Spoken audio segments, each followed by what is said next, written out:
Halo, selamat datang di channel Inovasi Publishing. Di sini kami meyakini bahwa buku bukan sekedar kumpulan teks, melainkan sarana membuka cakrawala pemikiran, memperluas wawasan, serta membangkitkan inspirasi dan inovasi.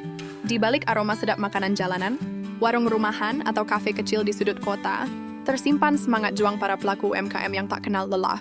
Mereka bukan hanya penyedia makanan, tetapi juga motor penggerak ekonomi rakyat. UMKM di sektor makanan telah terbukti mampu bertahan di tengah guncangan ekonomi, bahkan menjadi penyelamat ketika sektor formal terpuruk. Namun, di antara ribuan usaha yang bermunculan, hanya sebagian kecil yang mampu tumbuh secara berkelanjutan. Sumber daya manusia, SDM, baik pemilik, pengelola, maupun karyawan, ternyata memainkan peran sentral dalam menentukan arah dan daya tahan usaha. Keterampilan teknis, kepemimpinan, budaya kerja, dan kemampuan beradaptasi menjadi modal tak ternilai dalam menghadapi persaingan dan perubahan zaman. Melalui kombinasi antara kajian teori dan temuan di lapangan, buku ini mengupas secara menyeluruh bagaimana SDM menjadi fondasi utama dalam membangun UMKM yang tangguh.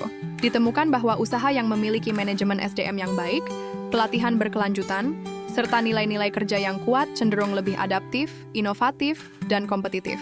Sementara itu, banyak UMKM gagal berkembang bukan karena produknya kurang enak, tetapi karena lemahnya pengelolaan tim, konflik internal, atau kurangnya visi jangka panjang. UMKM menyerap tenaga kerja dalam jumlah besar, menciptakan inovasi lokal, dan berperan dalam pemerataan ekonomi di berbagai daerah. Namun, tantangan yang mereka hadapi semakin kompleks, terutama di era digital saat ini. Disrupsi teknologi, perubahan perilaku konsumen, dan tekanan kompetitif dari pelaku usaha besar membuat pengelolaan SDM menjadi aspek yang tak bisa diabaikan. Melalui bahasa yang sederhana dan aplikatif, penulis menyajikan model konseptual pengelolaan SDM yang mudah diterapkan oleh pelaku usaha makanan, dari skala mikro hingga menengah.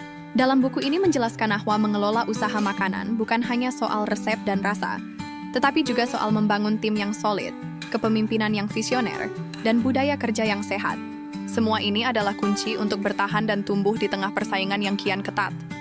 Bahwa rahasia sukses bisnis kuliner bukan hanya soal apa yang dijual, tetapi siapa yang menjalankannya. Dalam dunia yang terus berubah, hanya usaha dengan SDM yang cakap, adaptif, dan memiliki semangat belajar tinggi yang akan bertahan dan terus berkembang. Temukan bukunya sekarang juga di website atau marketplace inovasipublishing.id.